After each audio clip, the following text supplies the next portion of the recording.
Selamat pagi ya, kita bersama dalam Ruang Bicara yang dibawakan kepada anda tentunya di Bernama TV.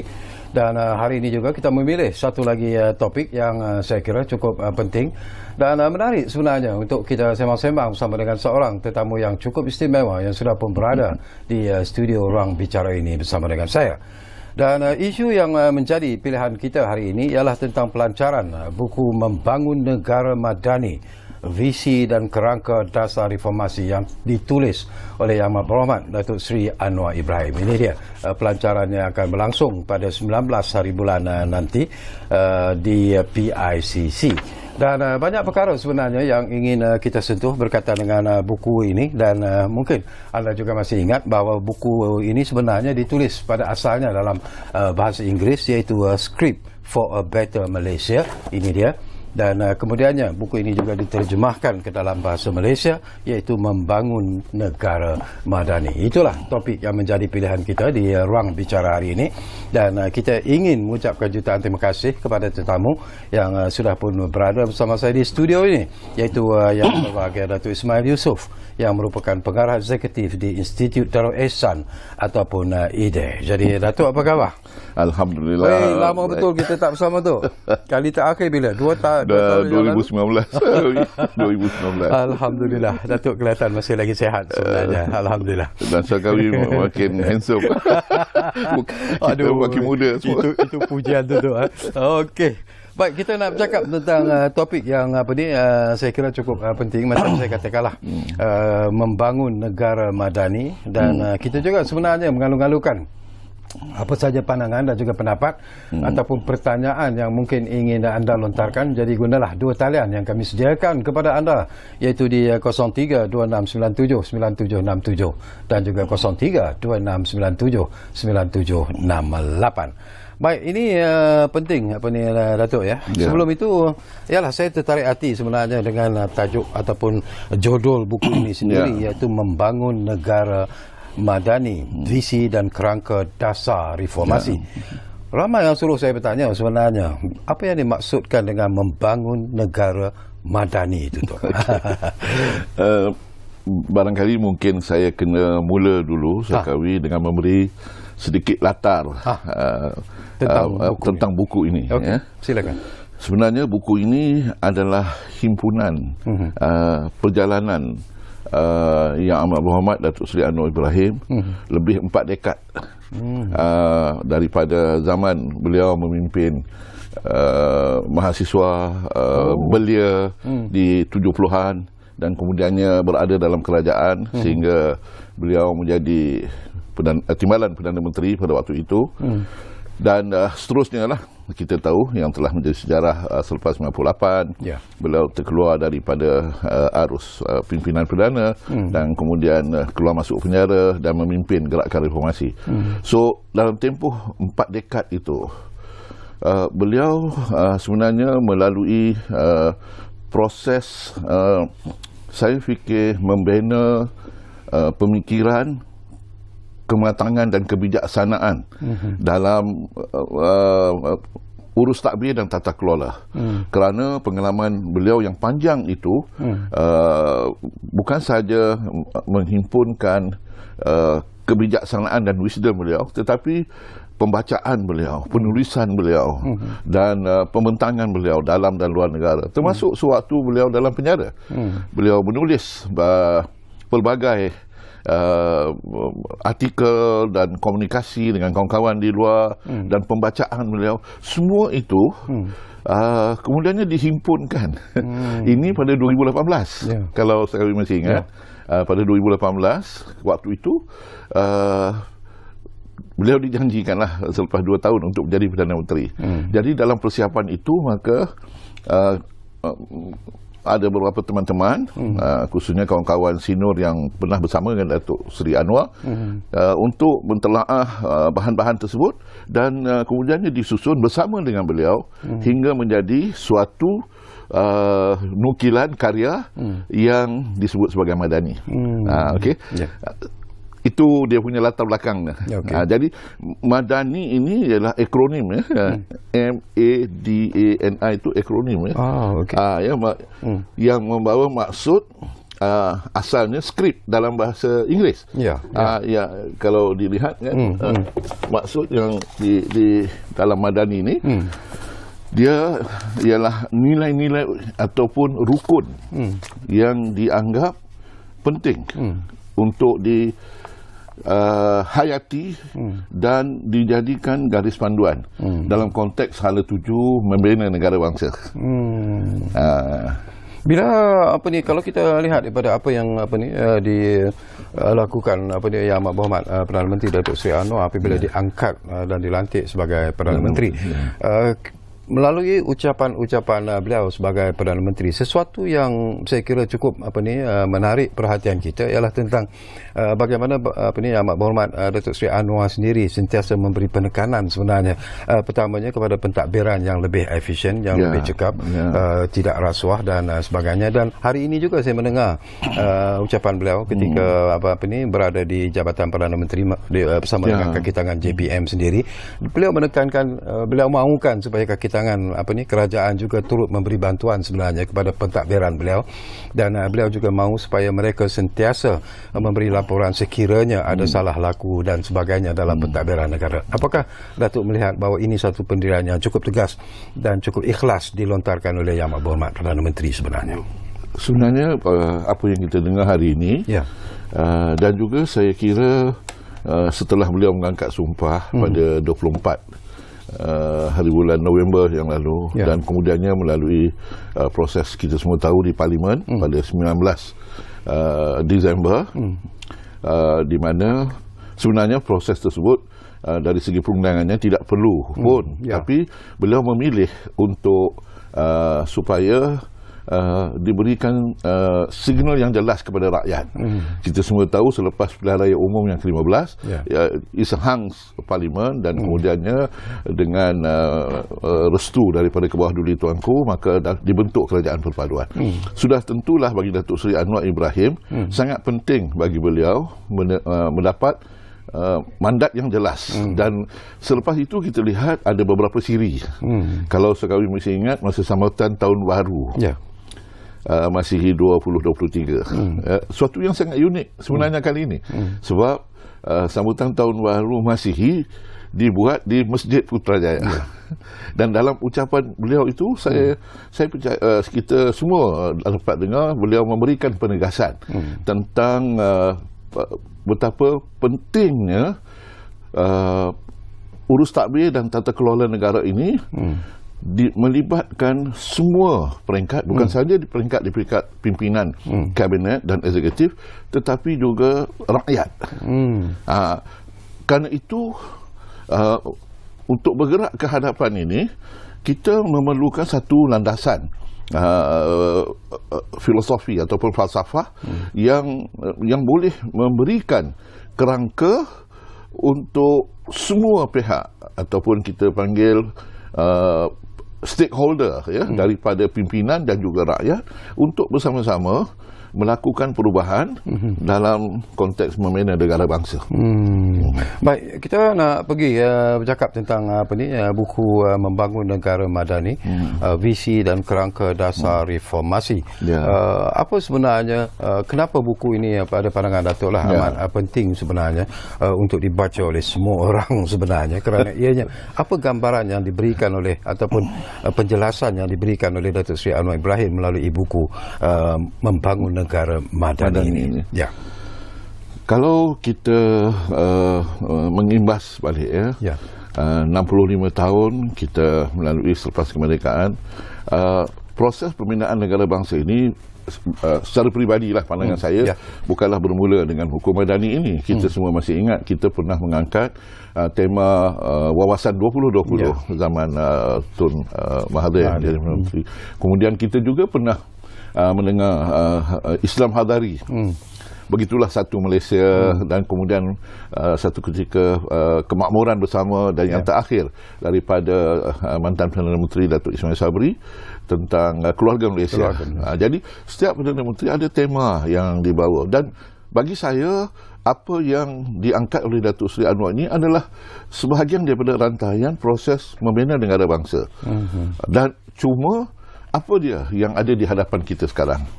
Barangkali kalau kita boleh melihat, mengimbas balik 3 tahun yang lepas kan, kita melalui ujian yang sangat getir dengan pandemik COVID-19. Kemudian dengan isu banjir, krisis ekonomi, dan kita tak boleh menafikan juga keadaan politik yang melelahkan semua pihak. Jadi dia bukan sesuatu yang mudah lah ini untuk ditangani dalam masa yang terdekat. Apatah lagi kerajaan perpaduan yang dipimpin oleh Yang Amat Berhormat Perdana Menteri ini melibatkan parti-parti yang sama-sama bersaing dalam pilihan raya yang 15 lalu. Betul. Sudah tentu kena ada satu landasan fundamental yang boleh mengikat semua yang terlibat dalam konteks kerajaan, dalam begitu juga penjawat awam di peringkat eksekutif dan juga di rakyat. So apa dia yang kita nak lihat? Sebab dalam membina negara bangsa kita tahu pengalaman yang lepas, kita ada pandang ke timur, pandang ke barat, look west and east, dan juga melihat model-model negara maju sebagai bekas tanah jajahan kolonial. Cuma pada Yang Amat Berhormat Datuk Seri Anwar, sudah sampai masa dan ketikanya kita menggarap seluruh kekuatan dalaman yang ada pada kita. Contohnya apa dia? Kemajmukan rakyat yang diikat dalam konteks perlembagaan yang jelas menyatakan tentang kedudukan agama Islam sebagai agama persekutuan, kedudukan raja-raja Melayu. Begitulah segala pernyataan di dalam perlembagaan itu yang sebenarnya mengikat kita dalam menyusuri proses membina ini. Dan bagi Datuk Seri Anwar, semua ini memberikan sudut pandang yang saya anggap penting bagi semua pihak untuk turut serta terlibat dalam proses bukan membina semula negara, tetapi bukan sekadar nak membina semula, tetapi kembali kepada prinsip-prinsip jati diri kita sebagai warga Malaysia. Tapi bila kita sebut tentang membangun negara madani itu, saya masih nak dapat penjelasan pada Datuk, apa yang dimaksudkan dengan istilah madani itu sebenarnya tu? Sebagaimana yang kita sebut di awal tadi, madani ini adalah akronim M itu membawa maksud kemampanan. Satu mampan, sementara E itu pula ialah yang membawa maksud kesejahteraan. Dan D itu ialah daya cipta dan inovasi. Sementara A yang selepas D itu membawa maksud hormat. Dan N itu keyakinan, dan akhir sekali ihsan. Dia bukanlah a direct translation daripada skrip, tetapi maksud yang dihimpunkan dalam akronim itu ialah maksud yang sama, because dalam skrip S itu sustainable, C itu caring, R itu respect, I itu innovation, P itu prosperity, dan T itu trust. Jadi ini adalah saya panggil rukun lah, yang sangat penting untuk dihayati dan difahami oleh semua peringkat daripada pimpinan, pelaksana dasar di peringkat eksekutif, dan juga oleh rakyat.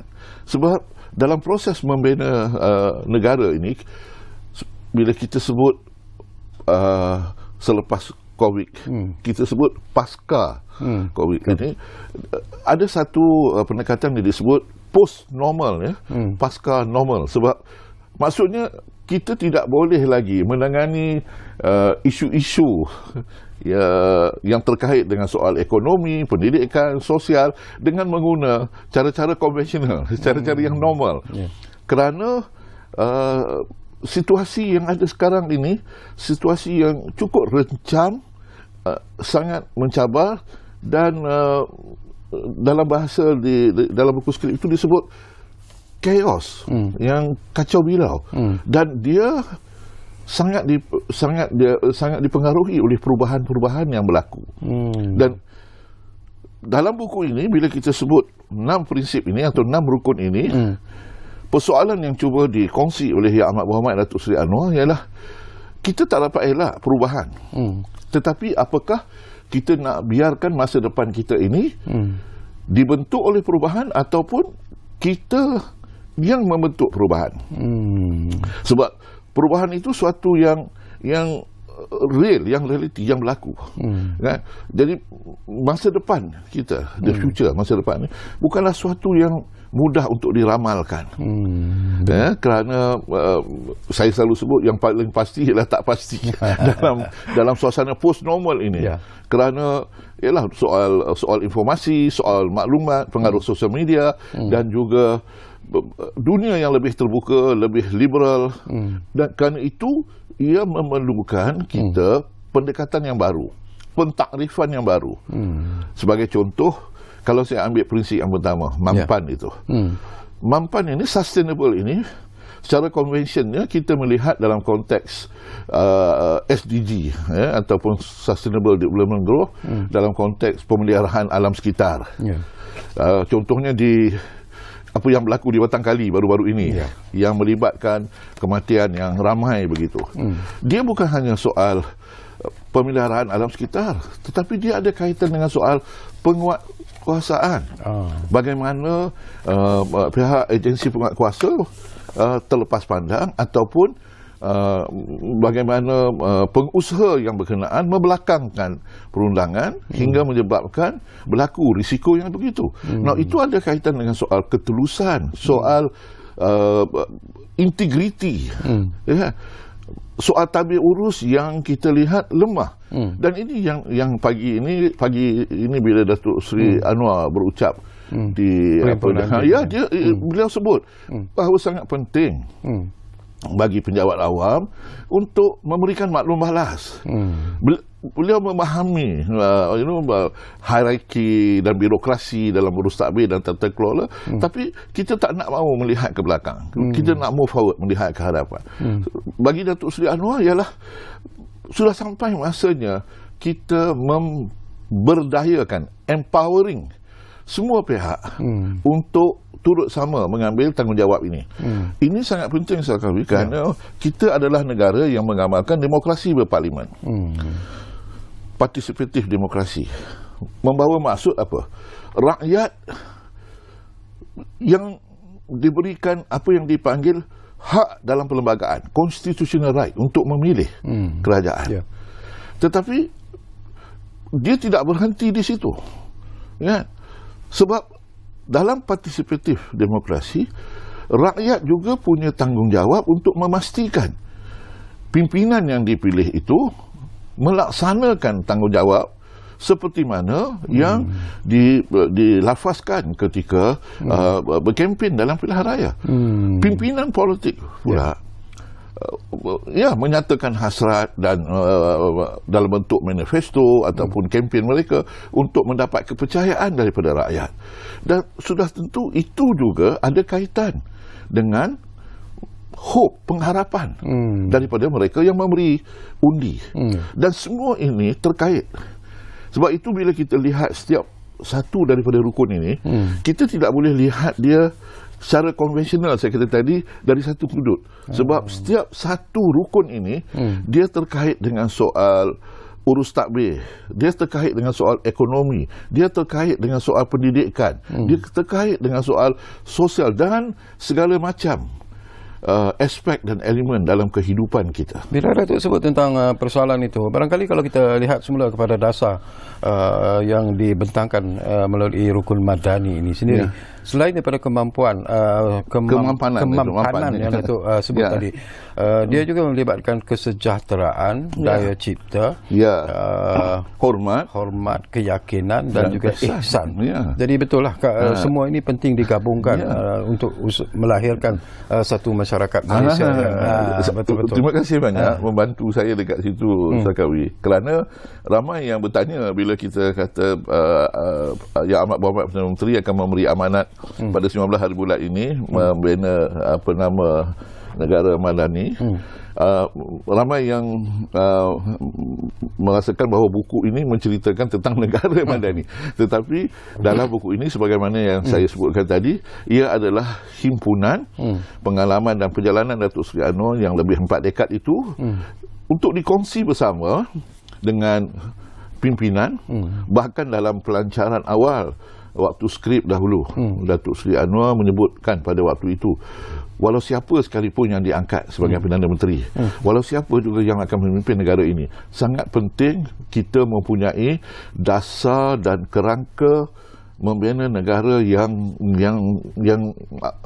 boleh membantu kita mengeluarkan kita daripada situasi yang kita sedang hadapi sekarang ini. Okey dok, kita akan bincang lagi tentang buku ini, tapi seperti biasalah kita akan berehat dulu buat seketika, dan saya ingatkan sekali lagi kepada anda, kalau anda juga ingin berkongsi pandangan dan juga pendapat berkaitan dengan isu yang kita bincangkan hari ini di Ruang Bicara, jangan lupa guna dua talian yang kami sediakan kepada anda, iaitu 03-2697-9767 dan juga 03-2697-9768. Kita rehat dulu buat seketika.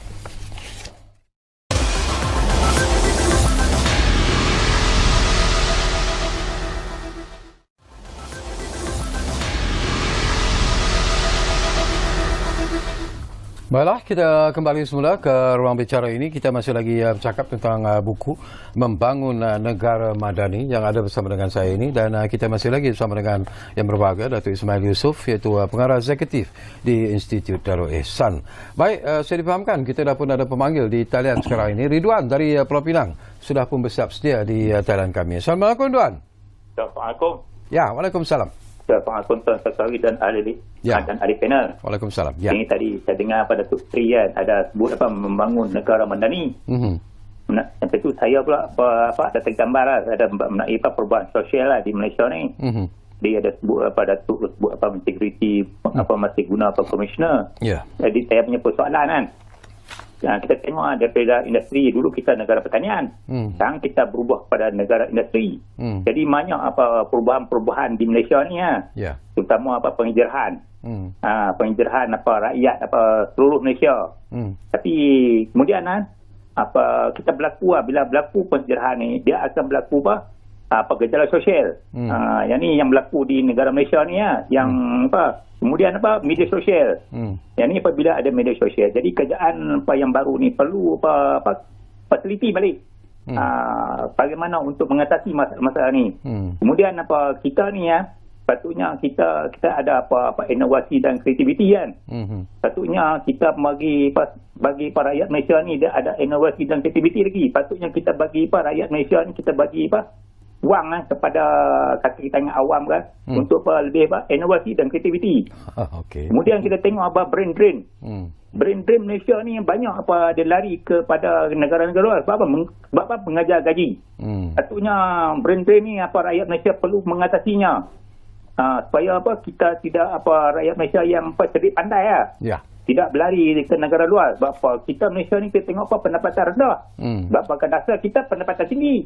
Kalau pendapatan tinggi kita perlu buktikan negara kita ni boleh pendapatan tinggi. Kemudian saya tengok birokrasi kan, dalam jabatan kerajaan ni perlu diatasi sewajarnya. Patutnya Datuk ada pegang membangun negara madani ni, atasi masalah ni. Pasal kerja-kerja lapuk ni kita buang. Kita ambil kerja yang baru. Minta Datuk pula dalam ni. Terima kasih. Wassalamu. Baik, terima kasih banyak-banyak Ridwan dari Pulau Pinang. Yalah, itu pandangan ikhlas sebenarnya, dan ramai juga yang mungkin mempunyai apa yang disebut oleh Ridwan lah sebenarnya. Bila kita sebut tentang membangun negara madani itu, ini ada yang mengatakan bahawa yalah, sebelum ini pun kita ada pelbagai rukun yang diperkenalkan seperti apa yang Datuk sebut. Tetapi ianya mungkin ada pihak-pihak tertentu yang mengatakan ia hanya memberi keuntungan kepada satu golongan lain tidak merasakannya. Jadi ini pandangan-pandangan yang dilontarkan pandangan Datuk dengan apa yang disebut oleh pemanggil kita tadi. Sebenarnya saya bersetuju dengan pandangan Saudara Ridwan tadi.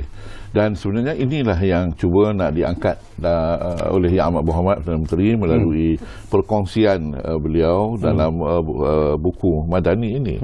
Kerana sebagaimana yang dijelaskan oleh Saudara Ridwan tadi, kita boleh lihat bahawa betapa perubahan yang berlaku dalam kehidupan masyarakat kita, dia memberi impak, kesan yang sangat besar kepada kehidupan sosial masyarakat.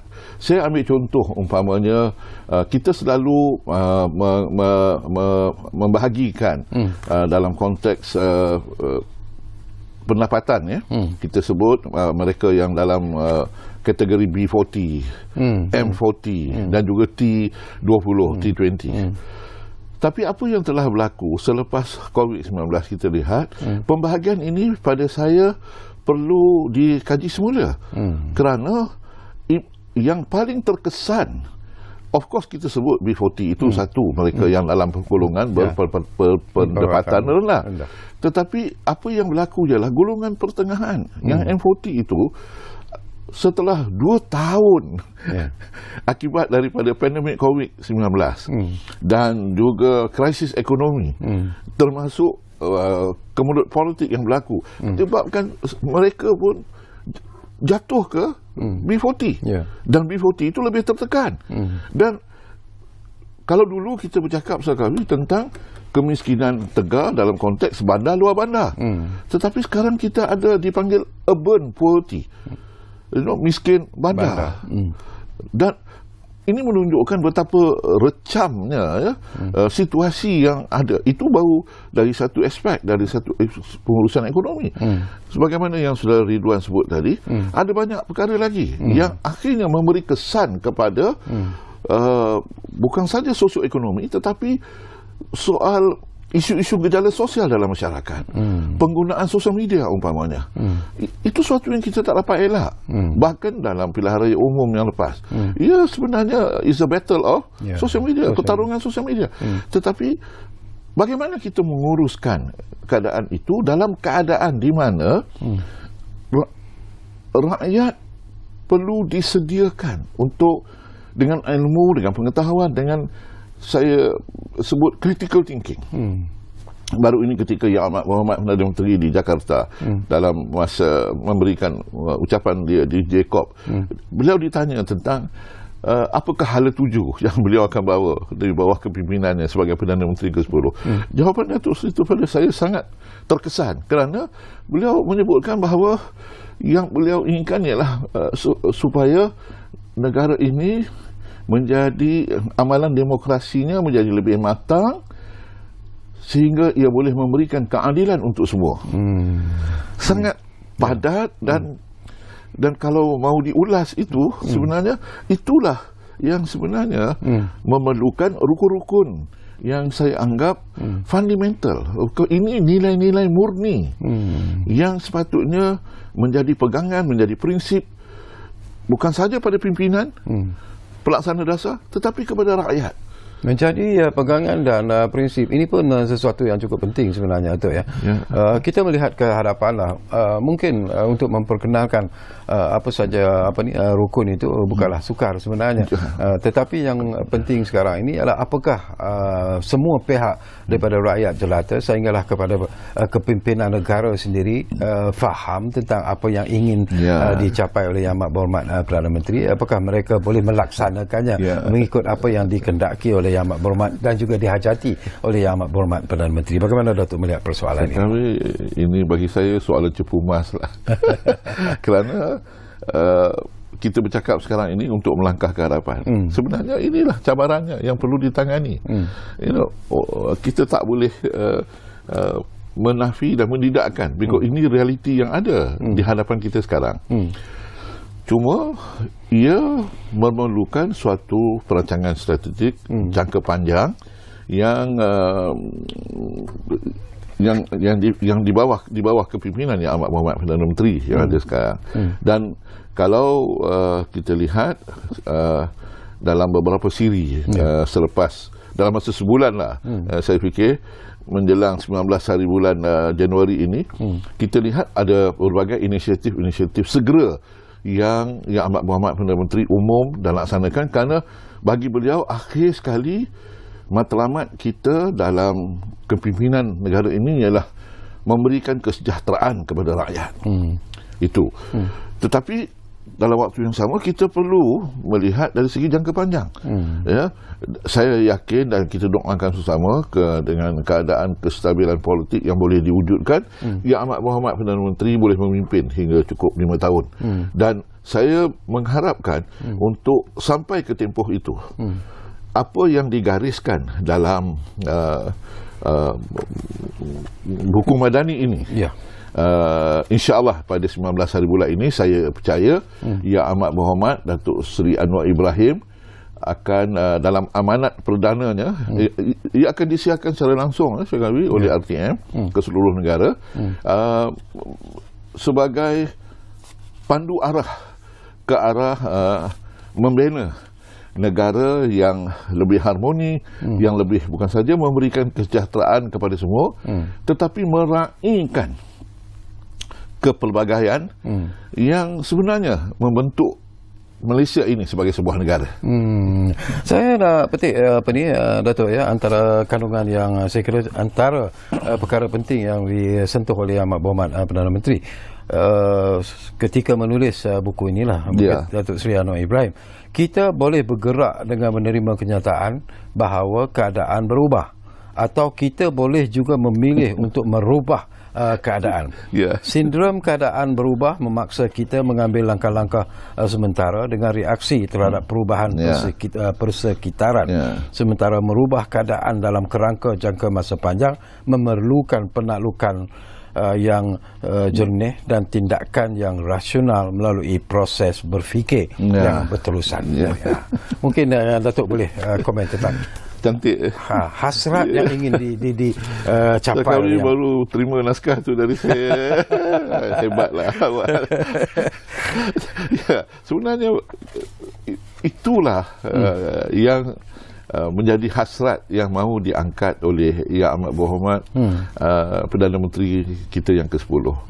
Sebab akhir sekali dalam membina negara bangsa, membina tamadun, membina pembangunan, dia jangan sampai meruntuhkan nilai-nilai kemanusiaan. Sebagaimana yang saya kami baca sebentar tadi itu, dia menunjukkan bahawa yang saya sebut di awal tadi, waktu perbincangan awal kita, soal perubahan ini, managing change ini, bagaimana kita mengurus perubahan ini. Sebab kita tak boleh meramalkan masa hadapan. Orang kata dalam bahasa Inggerisnya, we cannot predict the future. Tetapi kalau kita tidak memahami perubahan yang ada di sekeliling kita ini, maka orang lain yang akan menentukan masa depan kita. So, dia ada dua konotasi itu. Sama ada kita biarkan perubahan itu yang menentukan persekitaran, atau kita yang mengawal persekitaran dan memastikan perubahan itu mengikut acuan yang kita nak. Dan itu disebut, yang saya kami baca tadi itu, disebut dengan jelas bahawa ini memerlukan kita melengkapkan diri kita dengan ilmu pengetahuan, serta belajar untuk bergerak dalam dunia yang saya sebut pasca normal. Itu disebut dalam buku ini berkali-kali. Kerana bila sebut post normal ini membawa maksud pengajian masa hadapan, post normal study ini kan. Dan pengajian masa hadapan ini bukan maknanya kita meramalkan masa hadapan. It's not predictive, bukan meramalkan, tetapi kita boleh menentukan masa hadapan yang bagaimana yang kita nak. Bila Datuk sebut tentang itu pun, satu lagi isu juga yang diberi penekanan dalam buku ini adalah tentang rasuah. Ini pun satu penyakit yang sudah berlarutan selamanya, dan kita harus mengucapkan terima kasih kepada hasrat dan juga cita-cita Yang Amat Berhormat Perdana Menteri sendiri yang akan memberikan satu perhatian yang serius dalam isu rasuah ini. Dan saya juga tertarik hati, Tok, saya nak petik jugalah apa yang dicatatkan dalam buku ini berkaitan dengan rasuah ini. Ini juga perlu sebenarnya diberi perhatian oleh semua pihak dalam masyarakat yang rasuah Rasuah mempengaruhi kehidupan harian kita secara berkala. Anak-anak didedahkan kepada pengaruh buruknya sejak di sekolah rendah lagi, dan rasuah menjadi senario yang ditontonnya. Seluruh generasi kanak-kanak membesar di bawah bayang-bayangnya. Pastikan ia akan mempunyai kesan negatif. Pastinya ia akan mempunyai kesan negatif kepada personality seseorang. Komen tu. Sebab itu kalau kita lihat kenyataan-kenyataan yang dibuat oleh Yang Amat Berhormat Perdana Menteri bila beliau telah memegang jawatan sebagai Perdana Menteri, saya percaya, saya yakin beliau mempunyai maklumat yang lebih mendalam dan terperinci tentang barangkali mungkin salah urus, ketirisan, salah guna kuasa dan juga penyelewengan dalam urus tadbir dan tata kelola dari segi pendanaan dan sebagainya. Tetapi apa yang disebutkan oleh Datuk Seri Anwar ialah kerja kita bukan untuk nak korek, mencongkel, mencari kelemahan dan kesilapan itu. Kalau betul ada kekhilafan, ada salah laku di sana, kita ada agensi-agensi yang diberikan kuasa untuk melaksanakan tanggungjawab. Jadi itu beliau berikan amanah itu, kebebasan itu untuk agensi-agensi penguat kuasa ini, termasuklah SPRM, polis dan sebagainya, untuk mengambil tindakan. Sebab sebagai Perdana Menteri, dia sekarang ni akses, dia ayatnya ialah saya akses kepada semua fail dan maklumat yang ada dalam kerajaan. So saya tahu apa yang berlaku. Dan apa yang kami baca seperti tadi, masalah paling besar kita apa? Kalau sebut tentang rasuah ni, dia berlaku secara sistemik. Itu ayat yang Datuk Seri gunakan. Hingga orang tidak lagi rasa bersalah. Dan menganggap ini suatu yang biasa dan lumrah. Jadi ini bukan satu yang mudah untuk kita leraikan. Ia memerlukan suatu muhasabah diri dan suatu pendekatan yang lebih agresif dan komprehensif dalam konteks membina pasukan di peringkat pimpinan, penjawat awam dan juga stakeholder, rakyat yang sepatutnya menerima khidmat daripada kepimpinan kerajaan yang ada. Okey, kita berehat Tok buat kali terakhir dan kembali nanti. Tak banyak masa lagi yang tinggal sebenarnya Tok, walaupun banyak lagi persoalan yang ingin kita kongsikan, tapi insyaAllah mungkin beberapa lagi persoalan menarik akan sempat saya kongsikan bersama dengan tetamu kita di studio dalam ruang bicara ini. Baiklah, rehat dulu buat kali terakhir, kembali semula ke ruang bicara sebentar saja lagi.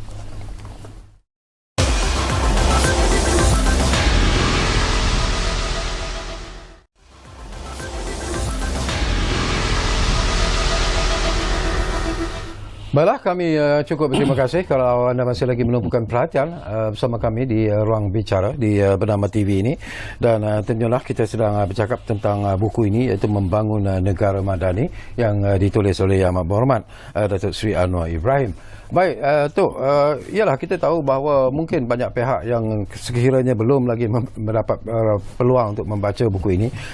Untuk kita perjelaskan satu persatu adalah agak mustahil. Tetapi apabila mereka mendapatkan nanti buku ini, selepas pelancaran buku ini nanti, saya percaya banyak sebenarnya yang mungkin boleh mereka pelajari, banyak yang mereka boleh renungi, dan juga mungkin banyak juga tindak tanduk yang mungkin perlu diubah dalam usaha untuk mencapai visi yang ingin dicapai oleh Datuk Seri Anwar Ibrahim. Dan bila kita sebut visi itu, saya tertarik hati.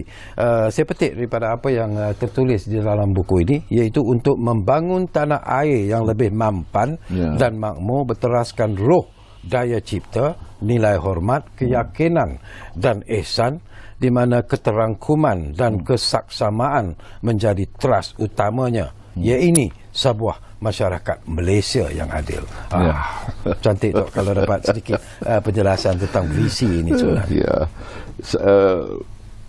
Saya yakin pada 19 hari bulan nanti, Yang Amat Berhormat Datuk Seri Anwar Ibrahim selaku Perdana Menteri Malaysia yang ke-10 dalam amanat perdananya ke seluruh negara akan memberikan penjelasan mengikut perspektif beliau sebagaimana yang dimaksudkan dalam rangkap ataupun paragraf yang dibaca oleh Saudara Sakawi tadi. tetapi jelas kepada kita menunjukkan bahawa nilai-nilai yang disebut kemampanan, kesejahteraan, daya cipta dan inovasi, keyakinan, hormat dan ihsan ini semua mesti dilihat sebagai suatu yang saling berkait antara satu dengan yang lain. Dia bukan suatu yang dilihat secara serpihan atau compartmentalize, ya. Dia terangkum. Kerangka ini dibina saling berkait dan bersepadu, kerana setiap sesuatu itu dia terkait dengan yang lain. Ya, kalau saya ambil contoh dalam konteks ihsan, apa yang dimaksudkan dengan ihsan di situ? Mana kita dalam kehidupan bermasyarakat di Malaysia ini, salah satu elemen penting dalam budaya orang Timur ni soal adab, akhlak dan juga saling hormat, menghormati antara satu dengan yang lain. Tapi kita lihat unsur-unsur ini makin lama makin terhakis. Ya, banyak yang berlaku dalam kehidupan kita ialah prasangka, prejudis, dan yang lebih parah lagi, ia terkait dengan isu perkauman, agama, yang itu amat melukakan dalam konteks kenegaraan. Realitinya kita kena terima bahawa kita adalah sebuah negara multiracial, dengan masyarakat peribumi Melayu, Islam dan Bumiputera di Sabah Sarawak itu dinyatakan dengan jelas tentang hak dan kedudukan semua pihak. Walaupun umpamanya Islam disebut sebagai agama persekutuan, tetapi disebut juga bahawa agama-agama lain boleh diamalkan. Tapi kalau dilihat apa yang berlaku sekarang ini, semakin hari semakin tajam isu perkauman, isu agama, dan ini perlu dihentikan. Dan untuk menghentikan semua yang sedang terjadi ini, kita memerlukan suatu penghayatan ataupun kefahaman tentang nilai-nilai yang boleh menyatukan kita. Ya, so kita sebut kita sebagai negara yang pelbagai kaum, pelbagai agama, pelbagai etnik, tetapi kita juga bersyukur selama lebih 60 tahun, lebih pada 6 dekad keharmonian hidup ini, walaupun ada terluka sana sikit, tetapi kita terima hakikat bahawa inilah Malaysia. Inilah Malaysia. Betul. Bahkan kalau kita ada pengalaman pergi di luar negara sikit, orang bertanya pada kita bagaimana, satu yang sangat unik. Dan kadang-kadang oleh kerana ini kita terlepas pandang, kita rasa macam biasa, tak ada apa-apa. Tapi itu suatu anugerah yang sangat besar daripada Allah SWT kepada kita. Sebab itu bagi saya 6 rukun ini sangat penting juga, perlu dilihat dalam konteks mengurus kepelbagaian ini. Diversity ini suatu yang fitrah dalam konteks kenegaraan, dan let us, kalau tanya saya, mari kita sama-sama meraihkan kepelbagaian ini dan menjadikan kepelbagaian ini sebagai suatu yang unik, yang menunjukkan bahawa itulah kekuatan kita dalam konteks bernegara. Bila Datuk sebut tentang mengurus kepelbagaian, kita tertarik hati juga dengan pendirian yang telah pun disuarakan, ditunjukkan oleh Yang Amat Berhormat Perdana Menteri Datuk Seri Anwar Ibrahim. Tetapi ada juga pihak-pihak tertentu yang memainkan isu-isu yang kononnya seolah-olah Datuk Seri Anwar terlalu memberi muka kepada golongan tertentu, kepada kaum tertentu dan sebagainya, dan ianya dimainkan dengan begitu kadang-kadang begitu terdesak sekali, terutamanya di media sosial, seperti apa yang Datuk sebut. Salah satu yang saya lihat berlaku setiap minggu, saya panggil Litua Jumaat. Litua Jumaat Perdana Menteri yang ke-10.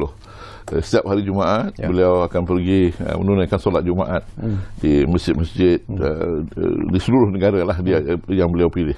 Dan kita lihat bagaimana rakyat menyambut dan menerima kehadiran beliau. Ada orang seperti mana yang saya kami sebut tadi lah kan, dengan sinis macam ini bukan yang kita nak lihat Perdana Menteri buat, ini tindakan yang populis. Tetapi bagi saya itu suatu yang sangat besar maknanya dalam konteks beliau membina kepercayaan, keyakinan, trust, suatu yang missing, yang telah hilang, di mana orang hari ini sudah hilang kepercayaan kepada politik dan kepimpinan politik. Dan bila Datuk Seri Anwar tampil di tengah-tengah rakyat, bertemu dengan rakyat dan memberikan ucapan yang ringkas-ringkas yang menunjukkan bahawa beliau adalah suatu yang beliau diangkat oleh rakyat dan beliau dimiliki oleh rakyat dan beliau bersedia untuk bersama dengan rakyat. Dan ini bagi saya, ada orang yang lihat ini sebagai tindakan yang populis, tetapi bagi saya ini sangat penting dalam membina semula kepercayaan kepada kepimpinan beliau. Sekarang kena ingat sebahagian besar pengundi-pengundi baru yang Uni 18 dan sebagainya ini, mereka hanya mengenali Anwar Ibrahim dalam konteks beliau nak jadi Perdana Menteri, beliau memimpin Parti Pembangkang dan berusaha beberapa kali untuk menjawat jawatan Perdana Menteri. Itu saja yang mereka tahu. Tapi mereka tidak mengetahui perjalanan Datuk Seri Anwar Ibrahim yang 40 tahun itu, yang sebenarnya pada saya satu aset yang sangat besar dalam konteks membina peribadi susuk Perdana Menteri kita yang ada sekarang. Sesuatu yang harus kita terima dengan ikhlas juga Datuk ya. Walaupun hanya beberapa tak sampai 100 hari lagi lah, selalu orang akan membuat pengukuran keterampilan seorang Perdana Menteri ataupun kewibawaan seorang Perdana Menteri itu sekurang-kurangnya 100 hari selepas memegang jawatan. Tetapi kalau kita secara peribadinya tu, kalau kita lihat tentang penerimaan rakyat terhadap Yang Amat Berhormat Perdana Menteri Datuk Seri Anwar Ibrahim, apakah Datuk melihat bahawa ada sesuatu yang cukup meyakinkan, sesuatu yang cukup membanggakan sebenarnya penerimaan rakyat terhadap kepimpinan Yang Amat Berhormat Perdana Menteri Datuk Seri Anwar Ibrahim setakat ini? Datuk Seri Anwar Ibrahim tidak mahu kita kira sebulan, 30 hari ke 100 hari. Bagi dia ini proses. Dan dalam proses ini kalau kita lihat beberapa tindakan-tindakan yang beliau lakukan, setiap kali beliau memberikan ucapan ataupun dalam mesyuarat, dalam pertemuan dengan semua stakeholder, ada sesuatu yang memang itulah yang diharapkan oleh rakyat. Dan bagi saya sebenarnya seorang pemimpin yang punya wibawa, wisdom dan kebijaksanaan dalam mengurus tadbir urus ini, perkara yang paling penting bagi beliau ialah memahami denyut nadi rakyat itu dan menunjukkan kepedulian ia kepada nasib rakyat. Dan ini bagi saya sangat membantu dalam membina keyakinan rakyat keseluruhannya terhadap kepimpinan beliau. Okey, kita hampir-hampir di penghujung sebenarnya tu ya. Banyak lagi yang ingin kita sentuh, tetapi serengkas-rengkasnya lah pandangan Datuk, kenapa ialah pelancaran buku ini akan dilakukan pada 19 hari bulan nanti di PICC dan sudah pastilah kita mengharapkan bahawa ianya akan menghasilkan sesuatu yang menarik. Tetapi kenapa setiap rakyat Malaysia kalau boleh seharusnya memiliki buku ini tu, iaitu Membangun Negara Madani? Serengkas-rengkas. Kerangka ini sejujurnya bagi saya insya-Allah akan menjadi suatu kekuatan untuk kita memulihkan semula kedudukan negara kita menjadi sebuah negara yang satu ketika dulu dianggap cemerlang, gemilang dan terbilang. Dan ini hanya boleh dilakukan melalui proses yang disebut reformasi. Itu yang disebut visi dan kerangka dasar reformasi. Maksudnya apa? Islah, perubahan. Kata kunci yang selalu digunakan oleh Datuk Seri Anwar Ibrahim ialah islah mastata'tum, iaitu perubahan yang menyeluruh. Sebab itu dalam buku ini disebut Madani ini ialah ke arah membentuk masyarakat yang secara holistiknya menjadi sebuah masyarakat yang demokratik dan memberikan keadilan untuk semua. Tapi Datuk yakin selepas pelancaran buku ini nanti mungkin sambutan terhadap buku ini akan berada pada tahap yang membanggakan sebenarnya. InsyaAllah kita sama mendoakan, kerana kami di Institut Darul Ehsan pada 19 hari bulan ini akan buku ini akan kita bukan saja selepas diluncurkan, kita akan mula jual lah kepada semua pihak dan di peringkat kepimpinan saya difahamkan Jabatan Perdana Menteri dan pihak Pejabat Perdana Menteri sendiri telah pun membuat tempahan untuk memastikan buku ini diberikan kepada semua pejabat awam bagi membolehkan semua memahami dan menghadam. Menghadam. Itu ayatnya, menghadam.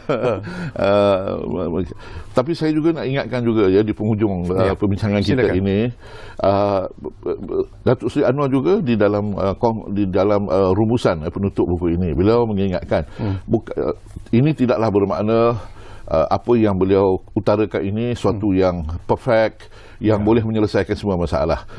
Apa yang ada ini adalah sebahagian daripada perkongsian beliau yang beliau sangat terbuka kerana ini dianggap sebagai ijtihad beliau berdasarkan pengalaman yang beliau telah lalui.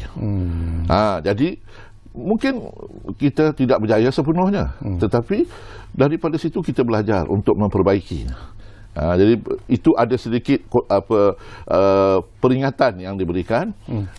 Walau bagaimanapun yang beliau harapkan ialah buku ini akan mencetuskan perbincangan, wacana dan maklum balas yang boleh memberikan buku ini dilihat secara lebih baik, lebih komprehensif untuk menangani isu-isu dalam konteks tadbir urus dan membina negara bangsa Malaysia. Okey, menarik tu. Tapi harga dia tak tahu lagi tu ya. Yang tu saya sebenarnya ada pasukan yang menguruskan penerbitan ini. Tapi insya-Allah pada 19 hari bulan ni kita akan jual dalam harga yang istimewa. Dan boleh dimiliki ya. Boleh dimiliki. Okay. Saya akan pastikan Syakawi dapat satu nanti. Okey, terima kasih banyak-banyak kepada yang berbahagia Datuk Ismail Yusof kerana sudi bersama kami di ruang bicara ini. Sebenarnya banyak lagi yang ingin kita bincangkan berkaitan dengan buku Membangun Negara Madani, Visi dan Kerangka Dasar Reformasi. Tapi mungkin lebih adil lah kalau Datuk beri peluang pada saya untuk membaca dulu buku ini, menghayatinya, dan kemudiannya mungkin banyak persoalan-persoalan menarik yang mungkin saya tersentuh betul boleh kita kongsikan bersama nanti ya. Jadi terima kasih kepada anda yang menumpukan perhatian bersama kami di ruang bicara ini, dan seperti yang selalu kami janjikan kepada anda, ruang bicara akan terus berbicara bersama anda dari masa ke semasa. Kita jumpa lagi. Assalamualaikum.